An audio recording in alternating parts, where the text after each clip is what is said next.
Percabeth Alternate Universe Fanfiction, Part 12. Alright, now this is something I can do, Percy laughed, watching Annabeth place down paints and brushes. She snorted. Yes, well, Rachel picked this activity out, she explained. Well, that explains it, Percy said with much enthusiasm. She doesn't want to kill me with a bunch of random things I don't know how to do, Percy snickered. Annabeth rolled her eyes, raking a hand through his hair, no doubt fixing it.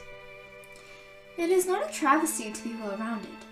Maybe you would benefit from a lesson in basic gymnastics, she joked. Percy blanched.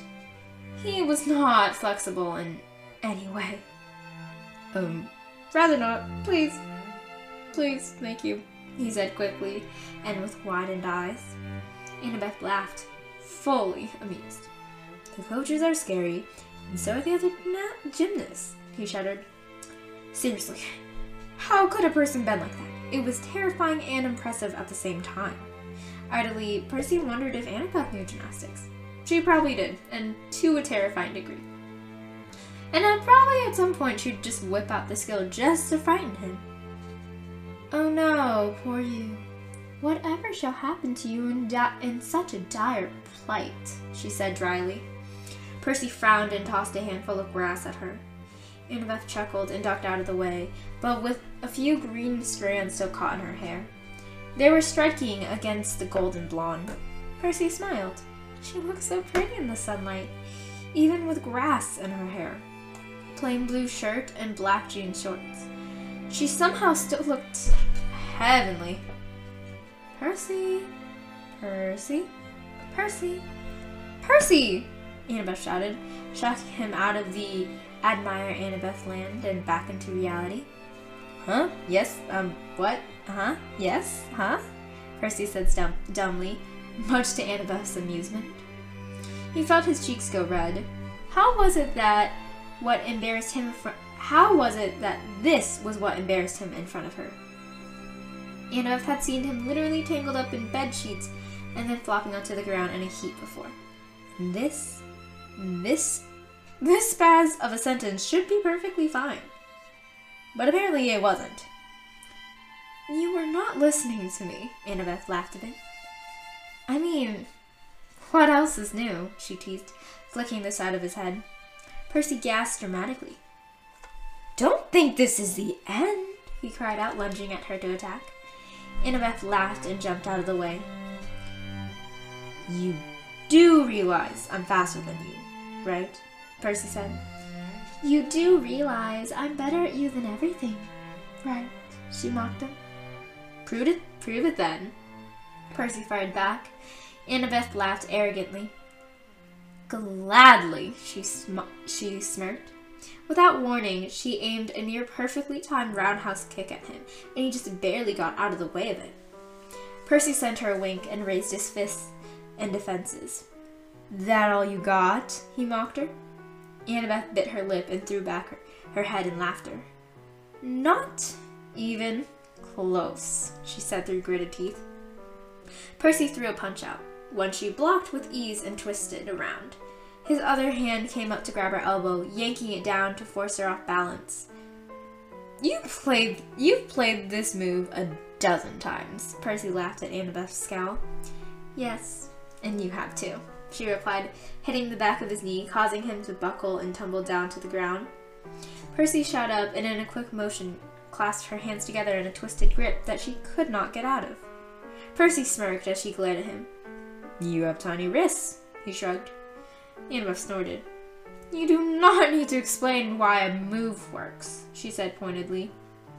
Percy grinned. Oh, but it's half the fun. I get to stick it to you that I'm strong. A devilish glint appeared in her eyes right before a sharp pain stabbed him in the side. Percy swung to the left, losing hold of Annabeth's wrists, and was, in consequence, swung through the air like a sack of potatoes to land harshly on the ground. His spine and side were equally throbbing with pain. Ow! Aren't you supposed to be keeping me alive for the meeting with Rachel? Oh, but you're just too easy to beat up. You are pure... Wait. Didn't we ban the judo fight? You sneak! All's fair in love and war, Percy. Love and war for sure, Percy thought dazedly. Well, if Rachel has to sit down on dirty ground to talk to me, it is all your fault, Percy huffed, crossing his arms and wincing at the pain in his back. Annabeth rolled her eyes but crouched down to his level and pulled him upright just enough for her to slide behind him. She rubbed his back in big circles to ease the pain. Percy's eyes fluttered closed, comfortable in Annabeth's touch. You are such a huge baby. How on earth did you manage to get out of your cradle? Annabeth teased. Percy chuckled. Wah, wah, I'm crying now. Now you need to hold me, Percy said dryly. He could basically hear Annabeth rolling her eyes. Hush, seaweed brain. Am I interrupting something? Percy's eyes snapped open at the same time that Annabeth dropped his back. In turn, he slammed back to the ground with a harsh rush of pain. Two gasps rang through his ears, and in his vision, though it was blurred, he saw a blob of red and one of blonde. Percy! Annabeth cried out. He rubbed his eyes and all went back into focus. Yo? He said dumbly. Are you okay? Rachel asked as Percy forced himself to sit up. His face was twisted in pain. Yeah, I'm good, he said, slapping away Annabeth's hands. With a breath, he turned towards Rachel and flashed an apologetic smile, noting that Annabeth had stepped back and her figure had become rigid. Sorry about that, he apologized. Rachel shrugged it off. You're okay. Right, that's all that matters. Percy nodded. Rachel picked up one of the paintbrushes that was laid out. I take it we're painting? Seems so. Not very good at it, though. Oh, that's okay. Art is all about expression. Percy stared at his easel, and then the paints. He wasn't really artistically inclined. Annabeth had teased him enough during that one time they tried to draw portraits of each other. He decided to try and paint a galaxy. Those were easy enough, right? A splash of black, and a purple here, and some blue, and... Oh. That's too much blue. As if there's such a thing. Percy bit his lip, nervous that he had already ruined it. Perhaps pink would help? Okay, nope, no, that didn't help. Nope, now it just looks like someone's neon acid trip that went wrong. Maybe smear black all over it, see if that helps, and nope, now it's a black hole! Perfect, so perfect, very perfect, wonderful. Percy sighed and dropped the brush back onto the paper towel. He glared at the mess of colors on the easel. The barely visible pink and purple and blue were basically shouting at him. You doing okay? You look like you want to set it on fire. Rachel said with a slight chuckle. Percy laughed and rubbed the back of his neck. More like throw it in the ocean, he admitted. I'm not good at painting. He pointed to the painting in front of him. It's supposed to be a galaxy, he mumbled. Rachel peered over it for a few moments. We can fix that, she said easily, pushing him to the sides, and picked up a brush and got to work fixing the mess that he had splattered.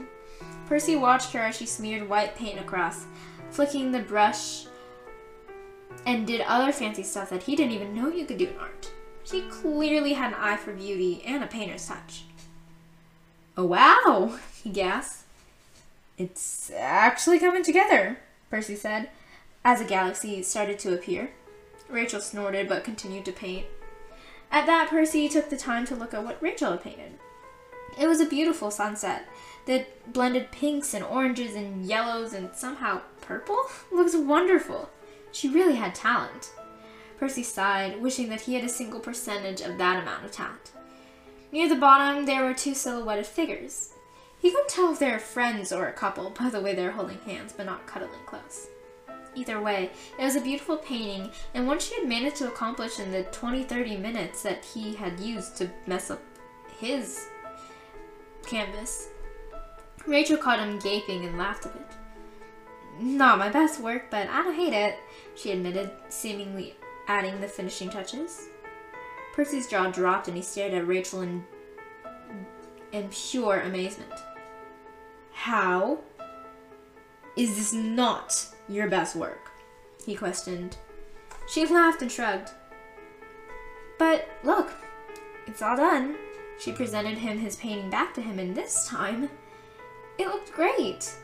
It didn't look like a hot mess anymore. It was like a real galaxy, and it had texture. It was so cool. Annabeth was going to love it. How did you fix it? Percy asked in wonderment. Rachel shrugged. It wasn't that bad, really. Percy looked back at Rachel's painting. He really liked it. The two figures jumping, it looked great, and somehow it felt like it was calling out to his soul. I think yours looks great, he said. Rachel smiled at him. You like it? She asked. Percy rolled his eyes. No, it's so awful. I wanted to call it great, he said sarcastically. Rachel laughed again. I'm glad you like it. I feel like it's very fitting, she said cryptically. Percy crinkled his eyebrows together, confused by her words. Fitting? Fitting how? He asked. She waved a hand as if to brush off the statement. Nothing. Don't worry about it. Percy reached out to nearly touch the paint, bright yellow, right off the edges of the first figure's hair. I think Annabeth would love this hung in her room, he muttered to himself. He felt a nudge on his shoulder and his cheeks went red hot. Good to hear that I can win her over with my art, Rachel teased. Percy fought a scowl on his face. He knew Rachel was teasing, but she was just as fiery as Annabeth, and if she wanted to, she could probably be major competition for him. Who are you kidding? His mind snarled. You're not even gonna get her in the first place. Percy never really knew Annabeth's exact type or her exact sexuality. After all, they weren't the type of people to put a label on those kinds of things, but Rachel could definitely rule the world with Annabeth. Yeah, Percy said hoarsely, forcing an easy smile. Rachel seemed to notice and raised a brow at him. You're probably not wrong. She likes art, Percy said quickly. Rachel opened her mouth in a perfect O shape. Whoa, would you look at that? If we don't work out, I have the perfect first date idea for Annabeth. Think she'll like the red? Rachel teased. Percy just nearly responded when he and Rachel both realized what she had said. This was, technically a date for them to get married. That's why they were doing here. Painting. It really didn't hit him that he was really supposed to choose her to be his future queen and bride until that very moment. And judging by the look on Rachel's face being as red as her hair, she didn't realize it until now either. Everything really does sound more truthful out loud. I made it weird, didn't I? Rachel laughed. Percy shrugged. It's okay, he said. I'm kind of the king of making things weird, he offered. Rachel smiled. But, really? You're the first person that I've ever had like a second date with, he admitted, brushing his hair out of his eyes. Rachel looked back at him shyly. Right back at you, she said. The air was a little tense. Percy really didn't know where else to go. I would marry you, he blurted out. Rachel's eyes snapped to his, and his inner mind sirens were screaming at him so loudly. It was a miracle that his head didn't even burst out.